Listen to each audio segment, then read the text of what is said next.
دير الخوذه تاعك واجتنب مناورات خطيره. وثاني السرعه قبل الافطار، شفنا يزيدوا في السرعه ديالهم. حادث مرور يصرالو ليه لازم تحافظ على روحك وتحافظ ثاني على اللي راه معاك في الطريق.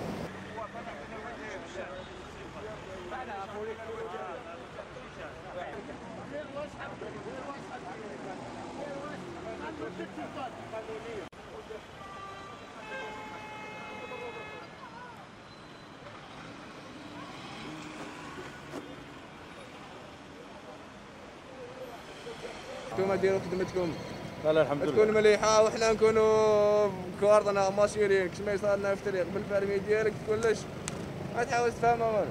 اخويا واحد ما هذه ملاحظه ايجابيه احنا بالنسبه لنا. لا ماذا بينا شاف والله غير ماذا بينا. الله يبارك. صاحبي له البارح مسرقوا له موطو كيما هذه. علاش يشروا لي زاكسيدون شاف الكثره لا بلوبار كاع يسوقوا ما عندهم ني بيرمي ني اسيورونس ما على بالوش الطريق شاو يدير ما لابس فيستا كيما الناس كاس كيما الناس دير اكسيدون مام صغير تكون بلا الكاس كان يقتلوا. انا صرا لي اكسيدون لو كان ماشي الكاس والله ماني نهضر معاك دركا كورتون كنت نمشي 120 ما نحصلوش كلش في الطرقان وفي الدوله لا الشعب تاعنا لازم يفيق شويه نروحوا موطو راهي كيما نقولوا راهي وسيله نقل كيما طوموبيل كيما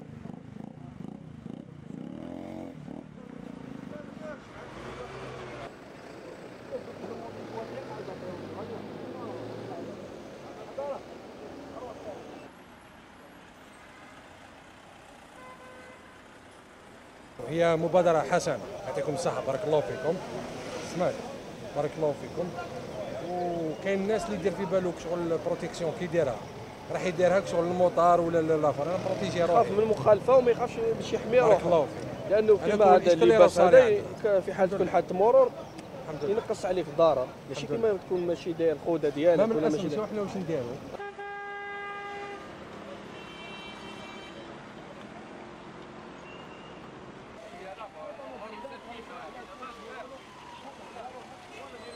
الى شهر رمضان باش تحافظوا على روحكم وتحافظوا ثاني على المواطنين اللي معاك في الطريق.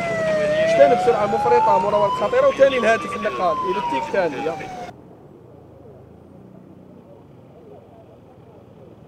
ضابط شرطه رئيسي شرقي امير اطار بخليه اتصال وعلاقات العامه لامن ولايه الجزائر.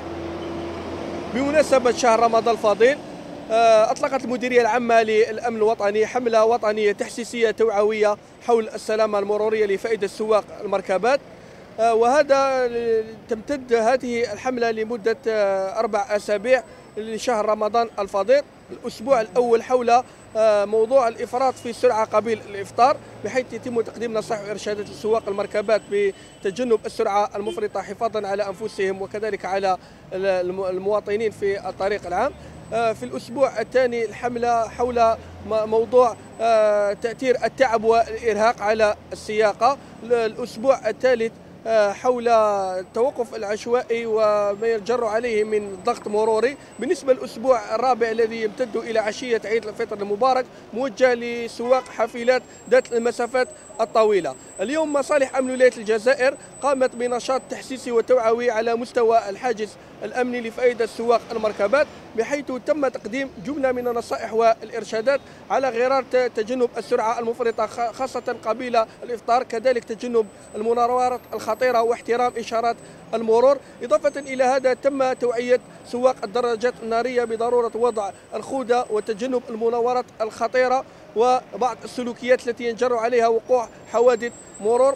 وتبقى الارقام الخضراء 1548 وكذلك رقم النجده 17 وتطبيق الو شرطه موضوعه تحت تصرف المواطنين لاي تبليغ او استفسار.